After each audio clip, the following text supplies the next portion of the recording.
Thanks. I appreciate really the warm welcome.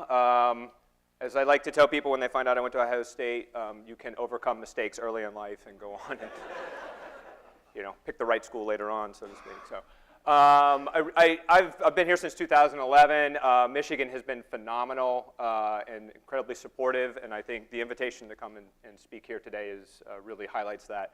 I got the email and I'm like, I don't do physics. So I felt compelled to put something in about physics, so you got to wait till like the next to the last slide till I talk about physics. And understand that like my knowledge of physics is like this big, so it's going to be pretty small, so don't quiz me on like, is there life on Mars? I have no idea. So.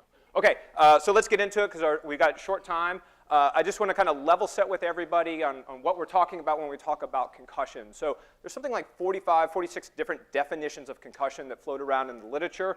The most recent and probably widely used is it's a complex pathophysiological process affecting the brain induced by traumatic biomechanical forces. And there's a couple subsets or subpoints that fall under this. It can be caused by a direct or indirect force. So as you saw in the video, we get this kind of helmet-to-helmet mechanism that delivers the force into the brain. There's physics for you. Or we also have this indirect force that can be, so you can imagine somebody being hit in the chest and that force transmitting up into the brain. The impairments are typically short-lived, and these are the clinical impairments that we're talking about. So this is maybe some memory dysfunction, some symptoms, some balance dysfunction, and they typically resolve in about 14 or so days in the average individual, although some people can certainly go out beyond that. Probably one of the biggest things to think about or to understand with it is that this is a functional disruption to the way the brain works. And part of that means that if you take someone to the hospital and you put them in a CT scan or an MRI, nothing will show up. The structure of the brain remains intact, but how the brain is functioning is what gets disrupted, and that's what causes the memory impairment or the cognitive functioning impairment. The other thing to keep in mind is we will sometimes use mild traumatic brain injury synonymous with concussion. So if you hear those two terms, they basically mean the same thing. But mild traumatic brain injury, traumatic brain injury occurs along a spectrum from mild out to severe. So when we talk about concussion, we're talking about kind of down on this mild end. And again, as we move out into this moderate severe, that's when we start seeing brain bleeds, subdural hematomas, and those sorts of things. So they're much, much more severe injuries as we move to the right. But everything I deal with down here on the left-hand side of the scale. So this is what the news would lead you to believe. Right? Concussions will be the downfall of sport, if not the downfall of mankind. It is everywhere. You can't watch anything in the fall on the news. Click on CNN or what other website you might click on without it coming up. All these case reports of chronic traumatic encephalopathy. There's a movie about chronic traumatic encephalopathy. We'll talk about kind of what that is later on. It is everywhere. It is pervasive, and it is, if you've ever had one concussion, you're going to end up kind of like not the Will Smith character, but the people that he looks at in the movie. We're going to talk about this. What does the science tell us versus what the news has told us? So the first thing I want to talk about is there an epidemic? The CDC has actually labeled concussion as a silent epidemic, and they term that mainly because the signs and symptoms of concussion aren't always obvious. You don't have to have loss of consciousness. You don't have to be knocked out to have a concussion. It can just be, I got hit, I have maybe some mental status issues or some signs and symptoms, and that's a concussion. And that means that people that are injured on a field, or maybe if you slip and fall on the ice and hit your head on the sidewalk, then you may not know you have a concussion. You just feel off that day, but that's actually a concussion. So it's been estimated that almost 4 million sport and recreation-related injuries occur each year in the United States alone. And that the figure on the right-hand side actually represents, the blue line there represents kind of the trend in concussions over dating back to about 2005 or so. This injury has become so much into the public consciousness that all 50 states now have legislation around how the injury is managed. It's the only injury, it's the only illness that there is that there's legislation dictating how it is managed. The first state law was passed in the state of Washington back in 2008. It's the Zach Leidstedt law, if you've ever heard that term. And then everything kind of spread east over the next few years. Michigan passed their law, I think we were number 38 or 39, in October of 2012, I believe. And then Ohio passed their law about 6 months later. So just one more reason Michigan is better than Ohio. I don't know, judge for yourself.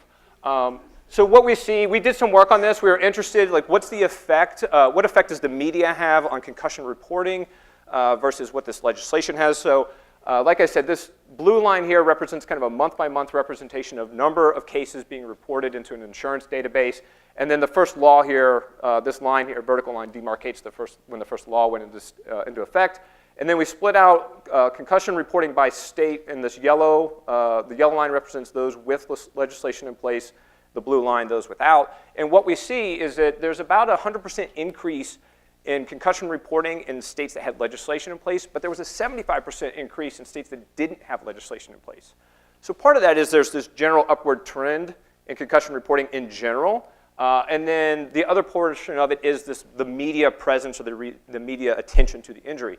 So while personally, I think the media has gone overboard in how they frame concussion and the long-term effects of concussion, really some good has come of it because we're seeing more and more injuries being reported. This doesn't mean more injuries are occurring, they're just being reported to individuals and people are being treated for it. So overall, probably a pretty good effect.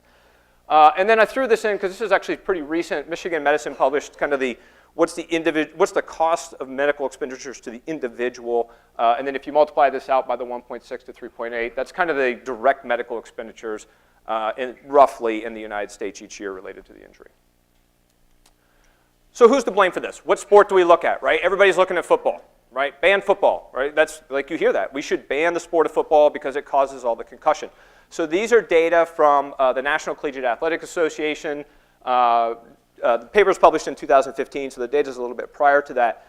And the number one risk of concussion, the sport with the number one risk of concussion, wrestling, right? And that's then followed by men's ice hockey, which is a contact collision sport, women's ice hockey, which is a non-contact sport, by definition at least, right? And then, and then football is actually number 4, right?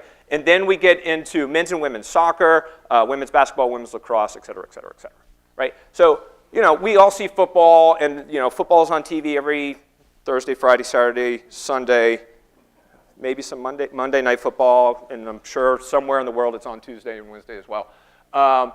You know, it gets a lot of attention, and I think part of the reason everybody focuses on attention is it's just the biggest, right? It's not necessarily, at least according to these data, it's not the highest risk, but it is the biggest, and that's what people focus in on. There's actually high school data that would suggest that women's soccer is the number one concussion risk sport, right? So just by comparison. The other thing I want to kind of just to make you aware of is as you go down this list and you look at comparable men's and women's sports, so men's and women's basketball, men's and women's soccer, ice hockey is a little bit different because the rules are different between the two sports, but women report at higher rates than men do, right? We're not exactly sure why that is. There is some theory that there are biological differences between men and women that may make women more susceptible to concussion. There is some question about women's neck strength relative to head mass is less than what men have, so they can't stabilize the head quite as well at the moment of impact. Again, physics. And so they're more likely to have an injury. And then probably in my mind, probably what is the most important thing is that women are more likely to report an injury. Women are more concerned about their long-term health than men are, particularly teenage men or boys. So they're more likely to report their injury to somebody and seek medical attention. And then on the backside of that, I have this, women have longer recovery rates. So as we get out to this day 12, 13, 14, when it's about time for people to start going back to sport, we think that the longer recovery period may be the female saying, like, you know what, I don't feel quite right. I've got this like really mild headache. And so they were held out for about a day or so longer, whereas men are like, put me in, coach, I can do it, right? So we think that's part of what's going on. So it there's some social context to this, we think, and then obviously there's some biology that kind of interplays with it all. Oops, wrong button. Okay, so what do we know about concussion? I pulled this quote from Newton because I think it summarizes like science as a whole, right? What we know is a drop, and what we don't know is the ocean. So I pulled from PubMed, which is kind of the medical Google, if you will, for literature, and just typed in the word concussion and said, how many publications are there per year dating back to 1998 up to 2018, so just last year. You're saying, why 1998? I said, well, 20 years is nice. And then I would also say this is kind of when I started in the field, right? So we were maybe 100 or so publications a year up until 2005 when the first modern CTE case was reported. And the modern CTE is kind of what the Will Smith, Benedict Malu movie was based on. That then hit the front page of the New York Times in 2007. And that's, in my mind, where I say, okay, this is when it hit the public consciousness. This is when it's out there, people started talking about it. Keep in mind, at this parallel to this going on, we were heavily engaged in 2 wars overseas. The concussion, traumatic brain injury became the signature injury of those 2 wars. And so kind of research in that area started ramping up, and then you can kind of see the effects of that, right? So this is kind of number of publications by year, and you can see this nice upward trend over the last 20 or so years. By comparison, because I'm in the School of Kinesiology, and we have, we deal with a lot of orthopedic injuries as well, this is the number of publications on ACL, right? The anterior cruciate ligament, which is one of the 4 major ligaments that hold your knee together, right? So double, if not triple in some cases, the amount of research that's being put into concussion, right? So when people say, like, what are the long-term effects of concussion? And I say, I don't know. And they say, why not? You should know. I say, because we just really started looking at this 10 years ago, right? We don't know, and it's going to take a while to figure that out. And now, because you guys invited me here for this awesome lecture, Saturday Morning Physics, I said, how many publications have particle physics, all right? So there's more work in particle physics. I don't even know what particle physics entails. Like, it's the physics of the dust underneath my bed. I don't know, right? But whatever you're doing, it's cool, I'm sure, right? But it's double what we're doing, so, you guys are way more advanced than we are. All right, so just to kind of give you a sense of what we don't know.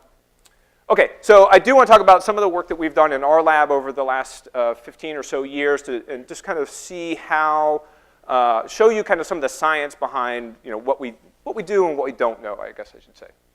So this is a project we did, wow, maybe I'm looking at the date on there. So about 12 years ago, where we took athletes that came for a pre-participation physical exam. So every athlete completes a pre-participation exam before they step on the field, and these are college-level athletes.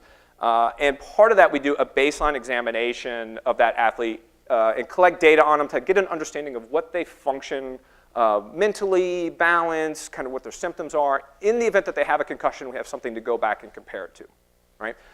So kind of think of it as like you're going in for your annual checkup with your physician. We get a baseline on what your cholesterol is, what your height, what your weight, that sort of stuff is, because if things start to change drastically, then we have something to compare it to, something like that. So we collected this data. These are 2 different computer-based cognitive exams, and we measure simple memory and working memory and reaction time and things like that.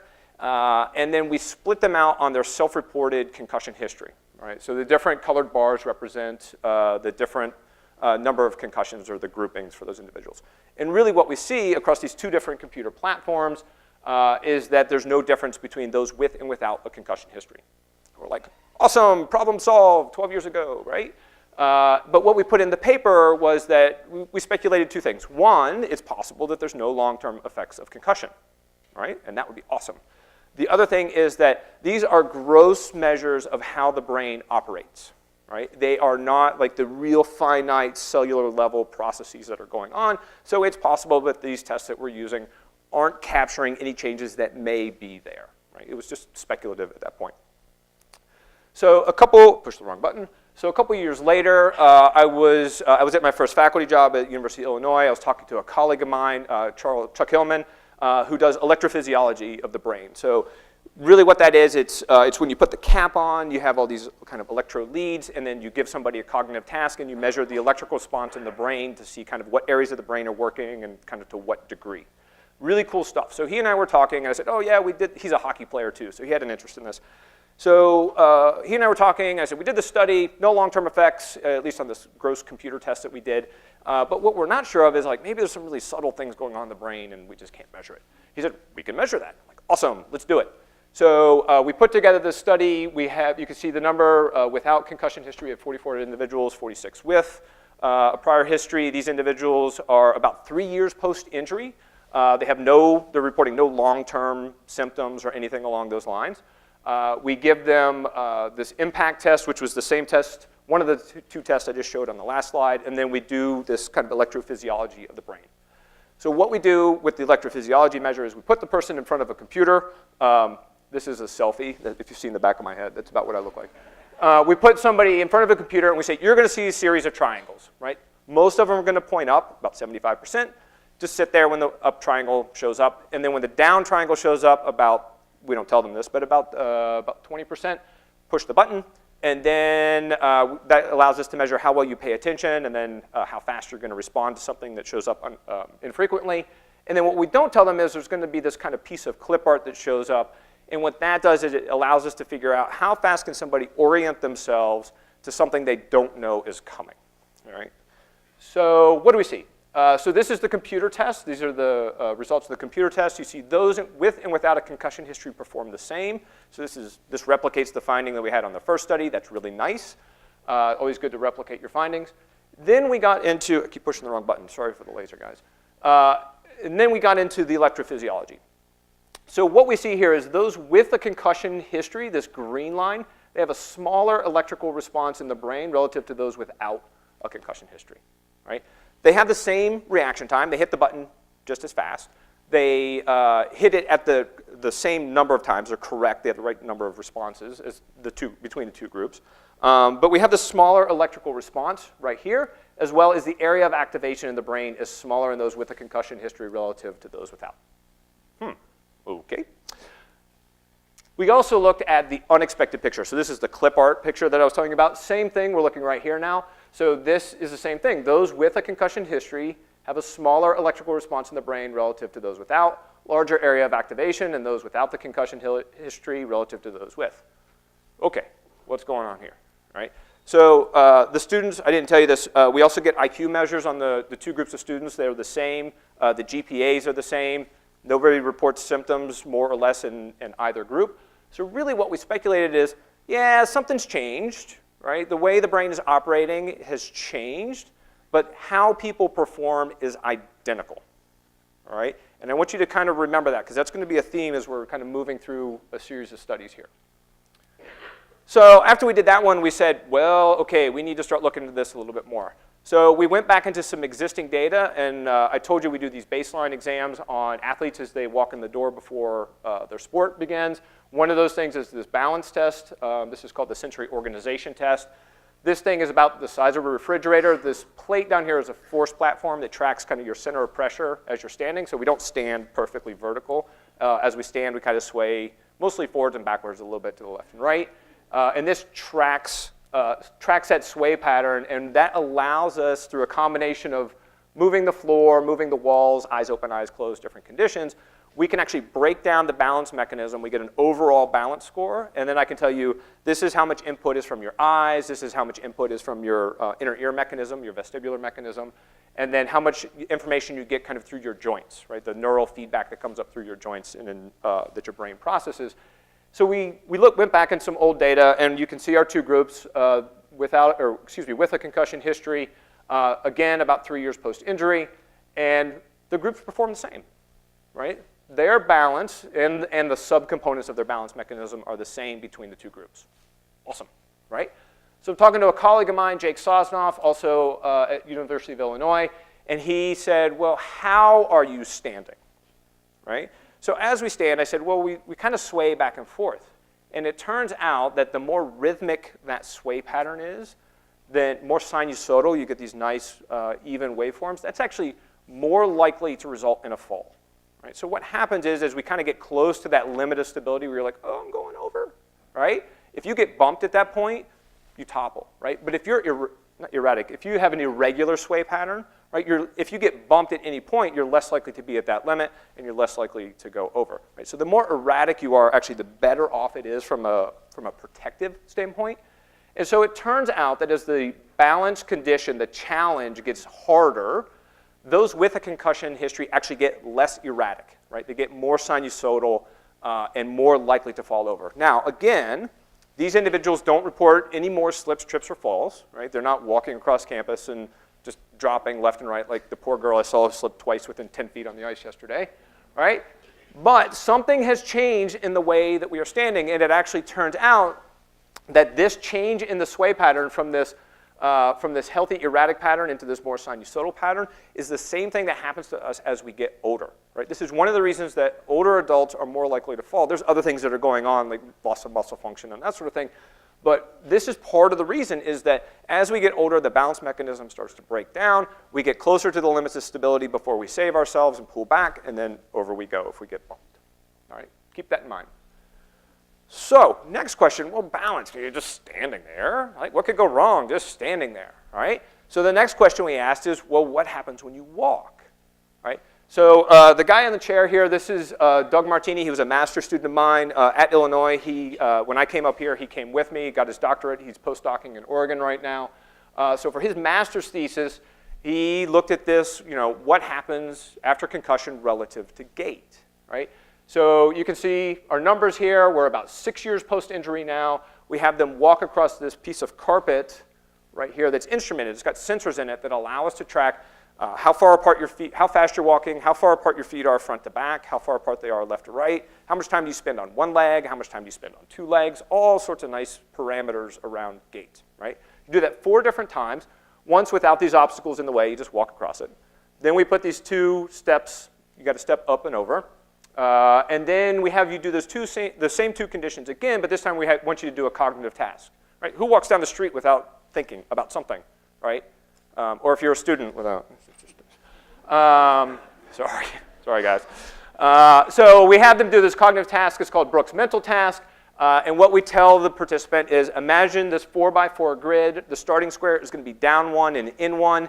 And then you're going to hear a series of numbers and directions. Remember that sequence and repeat them back to us. All right? So I got a video here that'll hopefully help explain it. In the starting square, put a 1. And the next word to the right, put a 2. And the next word down, put a 3. And the next word to the right, put a 4. And the next word up, put a 5. And the next word up, put a 6. And the next word to the left, put a 7. And the next word to the left, put an 8. In the starting square, put a 1. In the square to the right, put a 2. In the square to the 3. Third down, put a 3. In the square to the right, put a 4. Okay, so you guys get the idea, right? We want to challenge somebody cognitive while they're also doing this walking task. So what do we find? If we just have people walk with or without the cognitive task, we see no difference in how fast they walk, how far apart their legs are front to back, how far apart they are left to right, and we normalize for body height on that. And then we also had them just sit in the chair and do the cognitive task, doing nothing else, and there's no difference between those 2 groups, right? So the large parameter gait measures that we can get are the same between the 2 groups. But what we start seeing is that those with a concussion history, as they are walking at the same speed as the other group, spend more time with 2 feet on the ground and less time with 1 foot on the ground, right? So, right, as you're walking, I'm walking at the same speed, but I keep my 2 feet on the ground a little bit longer than the other group, and I swing through a little bit faster. Why? So we're like, well, how do we interpret this? Well, we start thinking back to our balance data. If something has changed in the balance mechanism, right, and you stand normally with this concussion history, but something has changed, maybe 2 feet on the ground is more protective stance than 1 foot on the ground, right? I'm more stable with 2 feet on the ground than I am with 1 foot on the ground, so I have made this subtle shift in the way I am walking to protect myself, right? So then we got into the literature a little bit, and again, it kind of comes up. As we age, right, we spend more time with 2 feet on the ground as we walk than we do with 1 foot on the ground because it's protective. Think of your grandparents, right? Grandparents shuffling along, right? Because 2 feet on the ground is safer, right? You're less likely to fall over. Something has changed in these individuals. So where does this leave us? Okay, so we have case reports in the literature of behavioral, cognitive, neurological deterioration reported in professional athletes, football in particular, a little bit with soccer, with a concussion history. Right? So that's kind of like broad, high level, right? Some of our stuff, we have subtle physiological or motor performance alterations observed in young adults, right, with a concussion history. So some of these things I'm saying, so not overt clinical decrements. Something is going on at a subtle level. So how do these changes manifest with age? So, and we don't know, right? So everything we did is they're 20 years old, 20-year-old college kids, right? And everything in the literature is 50, 60, 70 and up, right? So there's a big gap going on right there. So we came up with this theory that we called the accelerated decline hypothesis.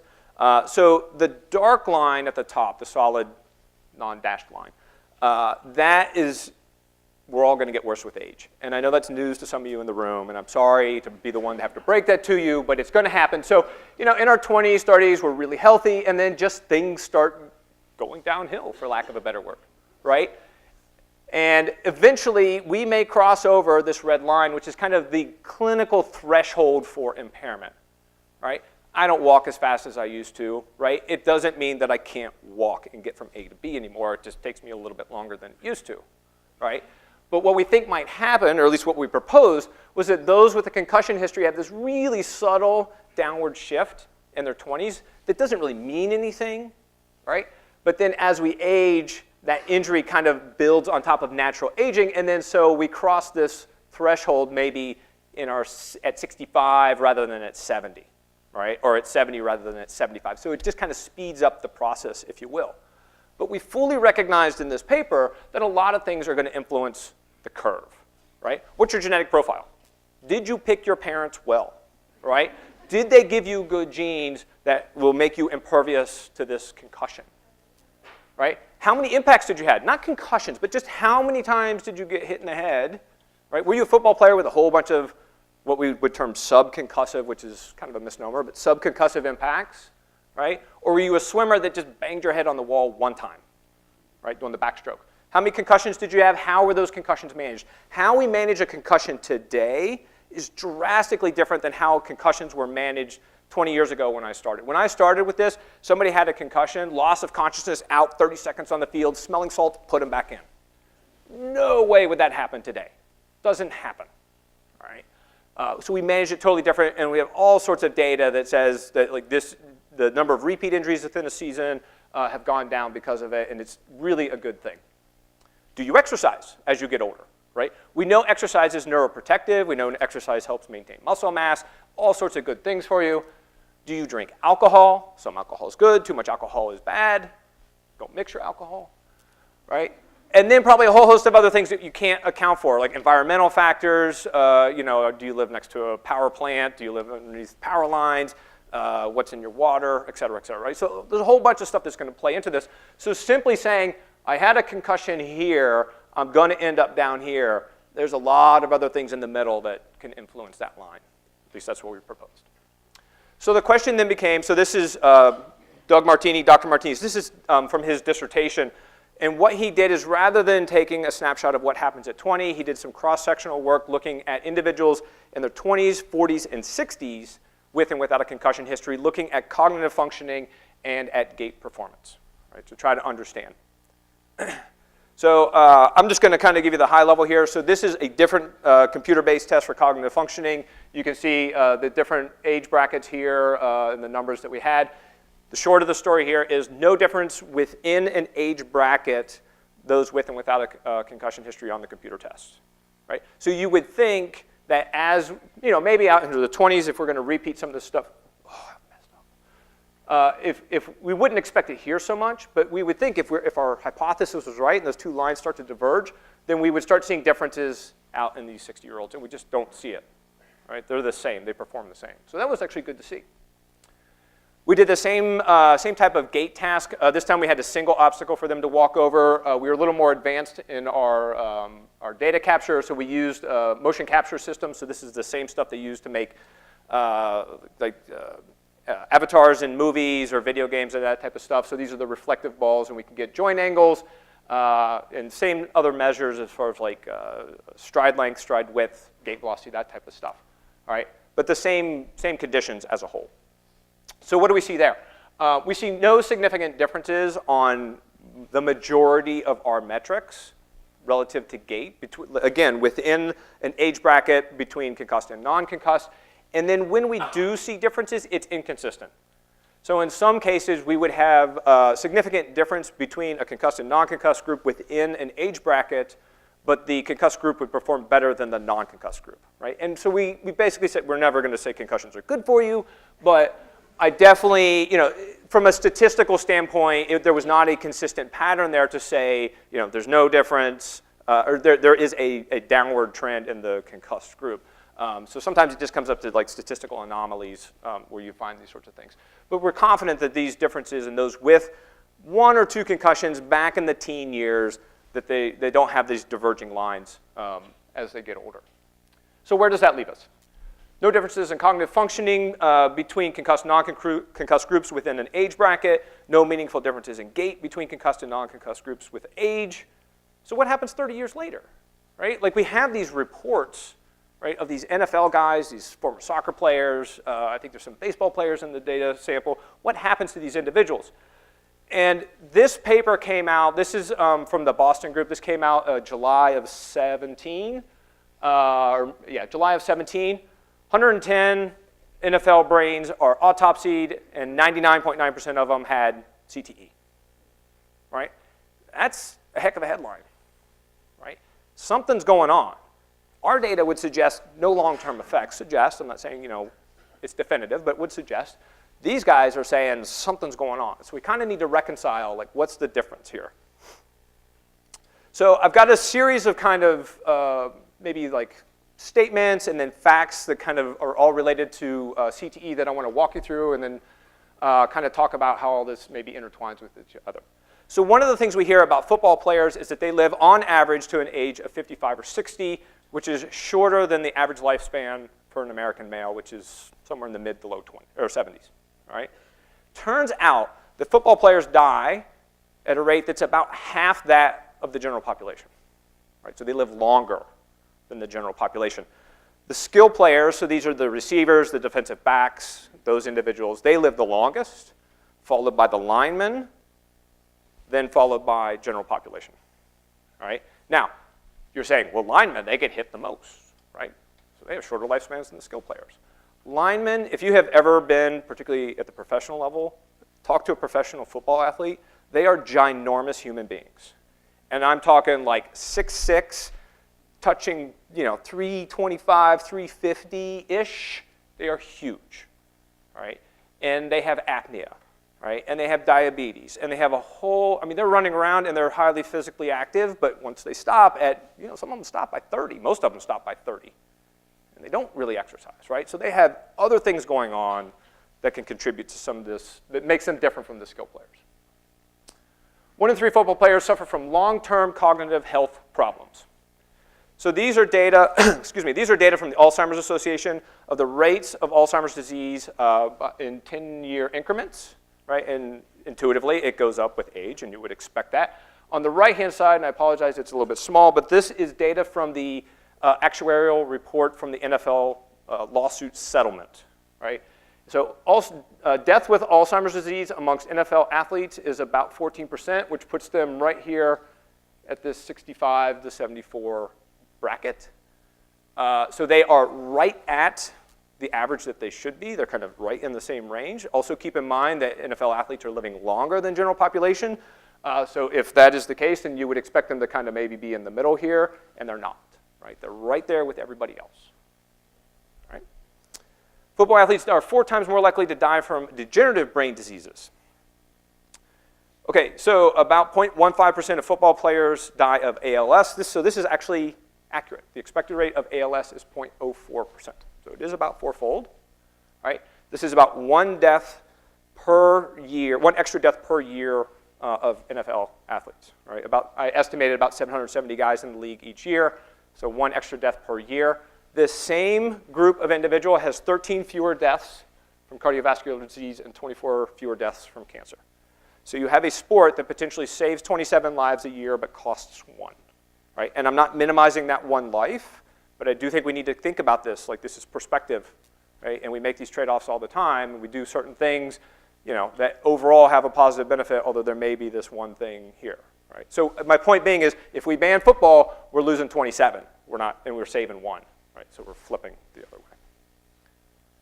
Here's the big one. Football athletes are more likely to commit suicide, right? We hear this all the time. 2 really well-done studies. One was actually run by the CDC. Their suicide rate is half that of the expected rate, right? So these are the general population rates. So we have the overall rate is 13 per 100,000. Men, because we're really stupid and we do really stupid stuff, we're like 21 per 100,000, right? I pulled this table. So this is, I think there are 30 different professions, the top suicide rates amongst men, right? I do not see professional football athlete in there, right? They're not, it's just not in there. The NFL rate in 1987 was 6 per 100,000. It is now 12.5 per 100,000. So it's at the general rate. It has gone up, and I'm going to talk about why we think that has happened. It has gone up, but it is still at the average rate, or the national average, right? And then even if we break it down to men in college, we're 9 per 100,000, and then NCAA football athletes is 2.25 per 100,000, right? It is lower than what is being said. It's half that or more than what's being said. I also put this in here because we're doing a lot of work with the Department of Defense right now. That's a problem. 30 per 100,000, it's something like 1 every 30 or 60 minutes in a day. It's crazy. It's completely ignored, right? If we want to talk about a problem, it's something we should ban, let's talk about banning war. Like, that would be a good idea.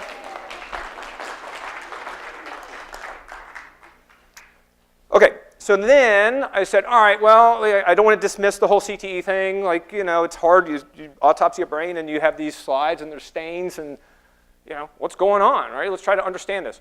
So CTE, there's these proposed guidelines for staging, right? You're stage 1, you're stage 2, like kind of how a lot of diseases are handled.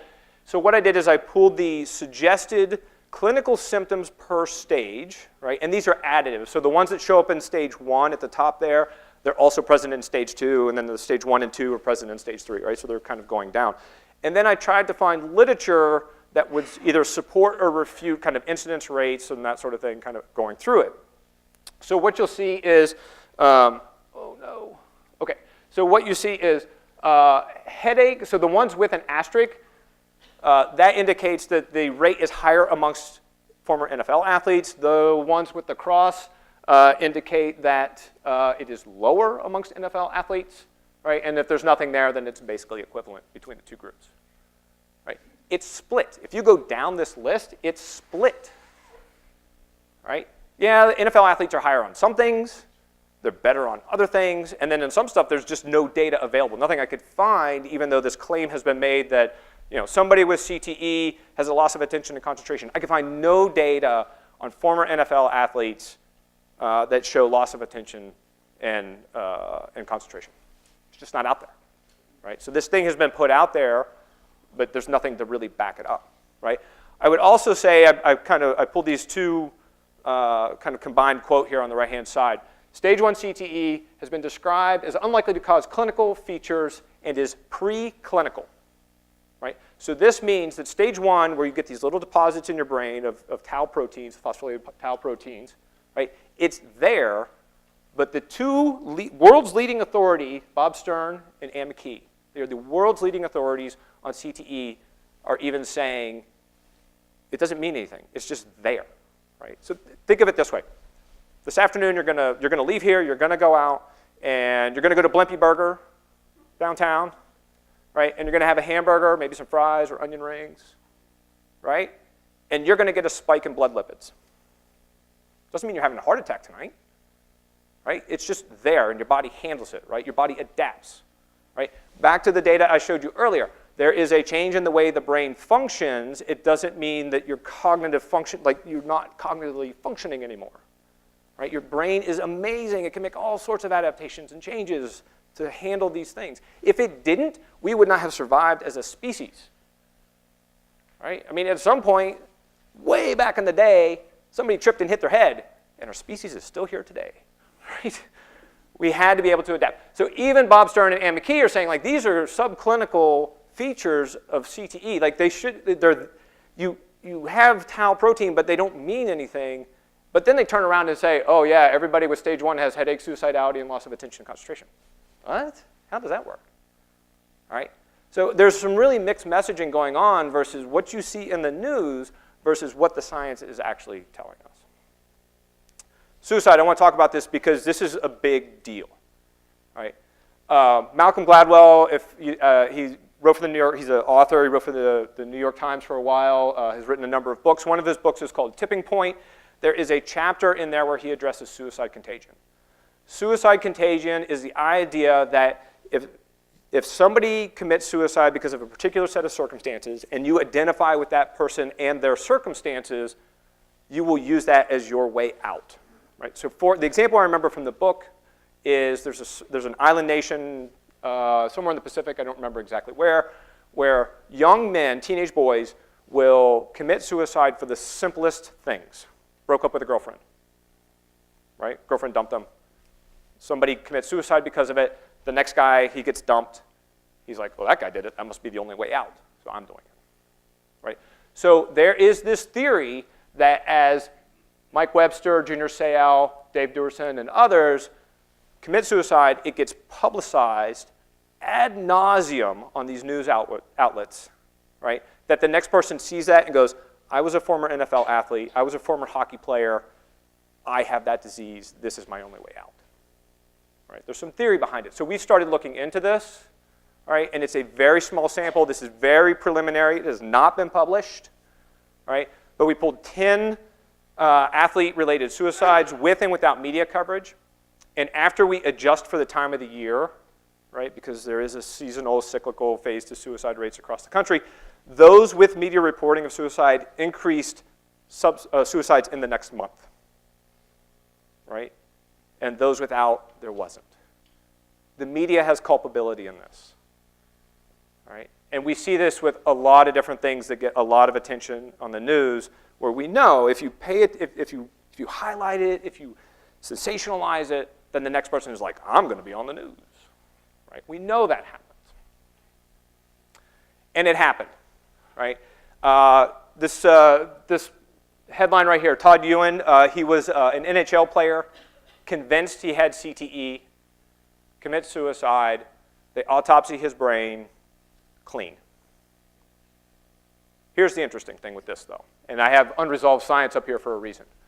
So his brain was autopsied in Toronto, a really well-respected group up in Toronto. They say he's clean.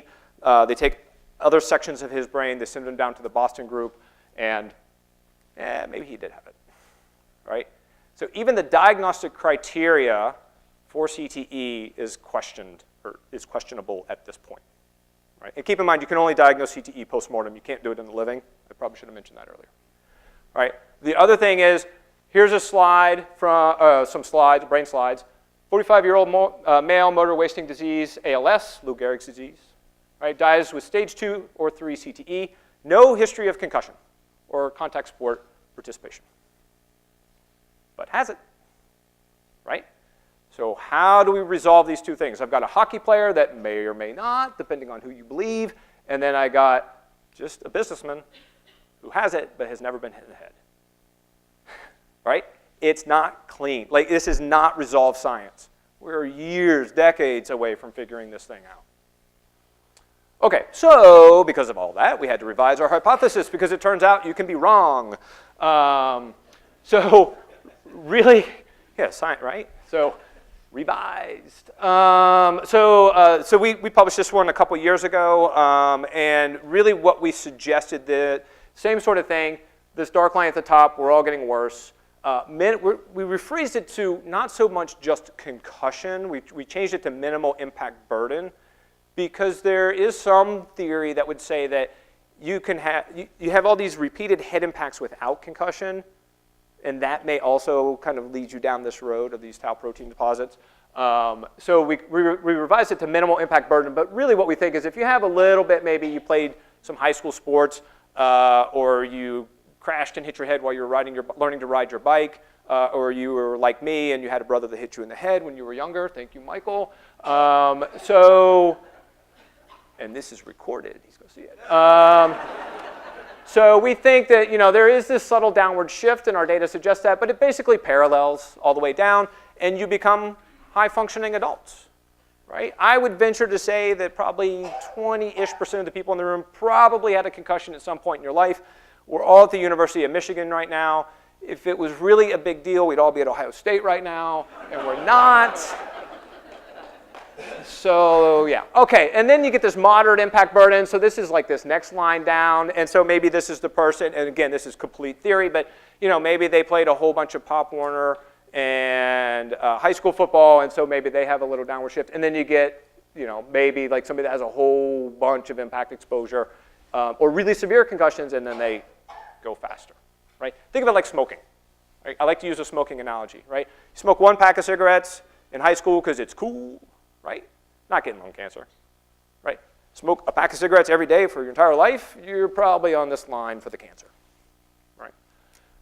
But again, a whole bunch of stuff is going to influence that line, right? And there are a lot of things that we know you can do to kind of help with brain health. Okay, so the question then becomes, we got pretty good data here. We have some speculative data out there. What happens in the middle, and how do we understand that? And I have 10 minutes to get through the rest of this. The big thing here is to do prospective longitudinal research. So we are about 4.5 years into a project called the CARE Consortium. It's co-funded by the NCAA and the Department of Defense. 30 sites from across the country, all down here. Here's Michigan involved.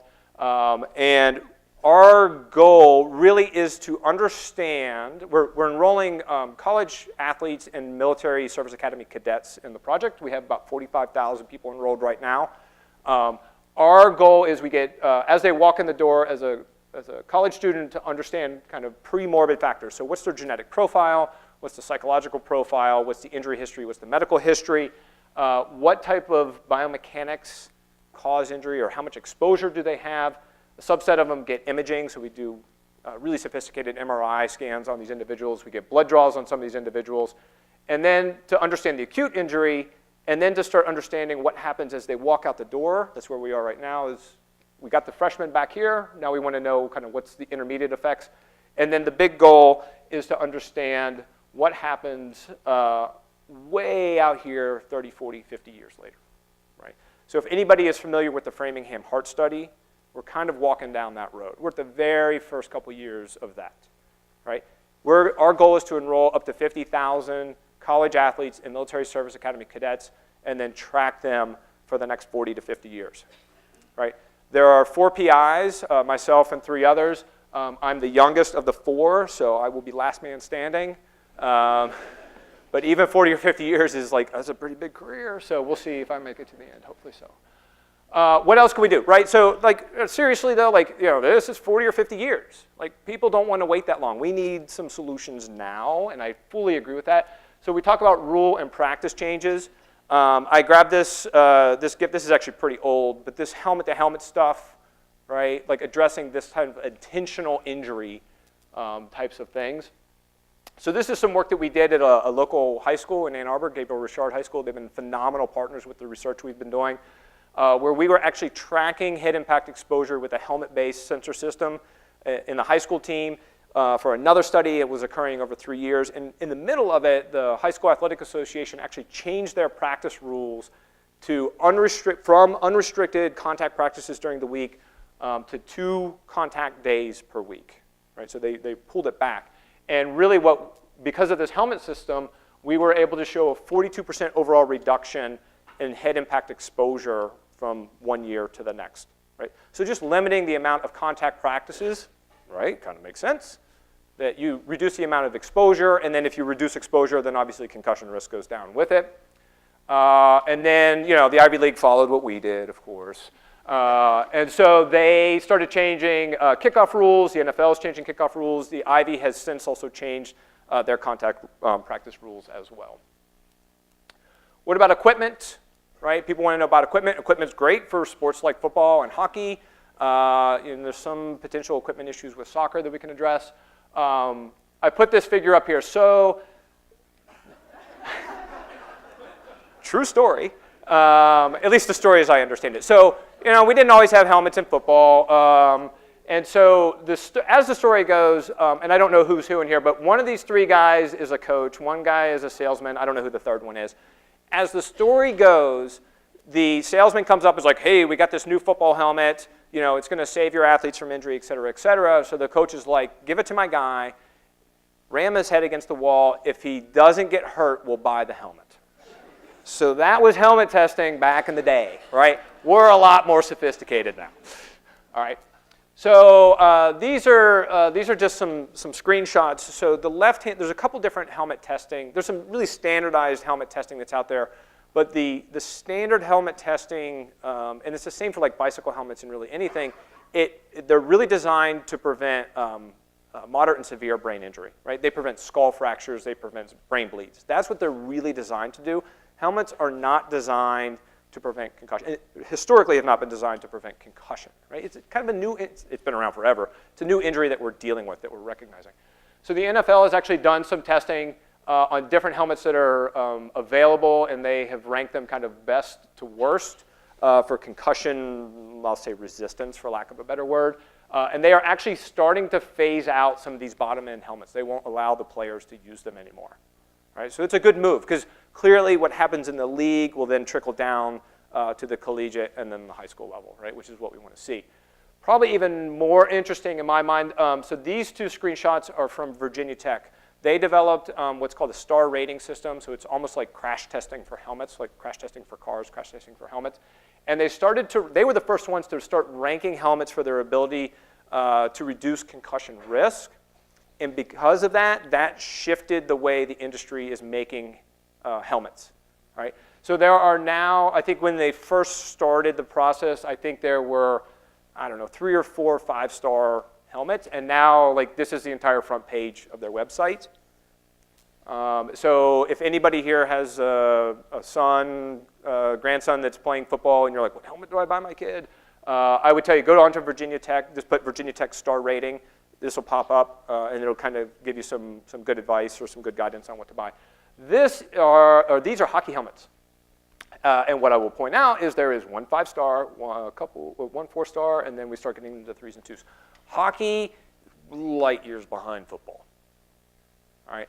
So, but because of this type of stuff, the industry will change, right? Because everybody wants to have the 5-star helmet. Everybody wants to have the best helmet. Right? So they will start to change. It takes time, but it will happen. Soccer, right? So we can put a big helmet on a football player, on a hockey player. What do we do with soccer? The world's most popular sport. So there are these headbands that are out there. I will tell you that about 90 to 95% of concussions that occur in soccer occur from head-to-head contact. It is not because of routine heading. All right, there's the occasional, I got hit from here to here with a full-force soccer ball. But it's pretty rare, right? It's largely head-to-head contact, so this type of mechanism right here. So the headbands don't do so well with routine heading because the ball morphs above and below the head, right? So the force transfer, physics, right? The force transfers anyway, but there is some pilot data out of Canada that would suggest that if these two guys had, at least one of them had one of these foam bands in there, there'd be a 50% reduction in concussion risk, right? It's pilot data, it's a small study, but there's kind of a growing interest in that field. Neck strength. All right, this is the physics, right? Force equals mass. All right. Okay, this is the big question, right? So I could put a headband on a soccer player. What do I do with sports that, like wrestling, right? Where there's no headband, there's no helmet. What do we do with that type of thing? So there is this question about strengthening the neck. So if the neck it tenses at the moment of impact, you get the higher effective mass. So the resultant acceleration to the skull and then to the brain is lowered. So there's a series of studies. I'm not going to walk through all of these, but there's a series of studies that have kind of looked into this. Really, it comes down to you got to have a strong neck is helpful, but the bigger issue is you have to know the impact is coming. All right? Because if you don't know it's coming, you can't brace. And the reflex loop in the neck is not fast enough for you to contract after the impact has occurred. Right? I think the reflex loop in the neck is like 15 to 20 milliseconds, and the average concussive impact is like 10 to 12. So the injury has happened by the time you respond to it. So you have to know it's coming, but there does seem to be, it will help, but you still have to know and prepare for it. The other side of this is I was involved with some work out of the University of New Hampshire where they were working on tackling techniques. And so my colleague he's a rugby guy. He's got a rugby background. So he took the helmet off during controlled practice situations, so with the pads here, and then taught the guys to tackle without the helmet in place so you don't go in head first, right? Like you don't have a helmet, you're not going in head first. And that actually resulted in a 28% reduction, darn it, a 28% reduction in head impacts overall. So that was some really nice work. And then we have just wrapped up some work at the high school level to see if it kind of carries down. It looks promising, but it's in review, and I don't want to overstep my bounds at this point. Okay, so let me kind of loop back to where we started. Maybe we just ban football, right? We can get rid of concussions in football if we eliminate the sport. And certain people have suggested that. And, you know, football was actually, this dates back to like 1916 or something. Football was on the verge of being banned as a sport many, many decades ago, 100 years ago, right? And it was saved, Roosevelt saved the sport because of some rules change, the implementation of helmets and that type of stuff, right? But I would argue with you that if we're gonna ban football, right, what is the next sport that we're gonna ban? Ice hockey, right? We talked about that. Soccer, world's most popular sport. So if you want to talk about like global implications of concussion, that's the one. We got to get it out. Done. Lacrosse, women's game. If anybody knows men's and women's game is kind of its own thing. Men's ice hockey, or excuse me, men's lacrosse is ice hockey without the ice. Right? It's wildly violent. Diving. My coordinator, her husband was a 10-meter platform diver. Ever gone off a 10-meter platform head first? It hurts if you go in wrong. Maybe we should get rid of it. Wrestling, we talked about wrestling early on. Anybody cheerleader, daughter, son that's a cheerleader? Brutal, right? Cheerleading, particularly at the high school level where they're practicing on gym floors where they're not padded, right? High school, or parking lots, definitely not padded, right? You send a 100-pound female into the air, 30 feet in the air, she comes down with an elbow out by accident and clips some guy that's trying to catch her, right? Or they catch the legs and her head whips back, right? It's a tough sport for a concussion risk. So if we were to ban these sports, these are the number of high school athletes that would not have a sport to play, right? And that represents, oops, there we go. That represents 3.1 out of 15 million. What's that, 20%? Of high school athletes would not have something to do, right? So the instant argument I get to this is, well, the football player can pick something else to do. Like, you tell me where the 6'4", 2¼ football player going to run cross country? Right? Or he lives in down south side of Chicago. He's going to play golf? Right? Where are these kids going to go? Right? Draconian measures they're never the right one. Like, let's be honest, right? Can we make these sports safer? Yes, 100%. There's a lot of things that can be done, and we are working towards doing that. But getting rid of them, I think, is a really bad idea because we know that physical activity is good for the brain. We know this. It's very clear. We know 80% of our adolescents are not active enough. And if you're inactive as a kid, you're going to be inactive as an adult, right? And we know overweight, obesity is 2/3 of our adult population, 1/3 of our kids, and a top 10 risk factor for death worldwide. Right? We need to keep our kids moving so they become moving adults, right? And we need to improve sports so they can keep playing them, not only at the high school level, not only at the college level, but across the entire lifespan. So with that, thank you very much for your time. I appreciate it.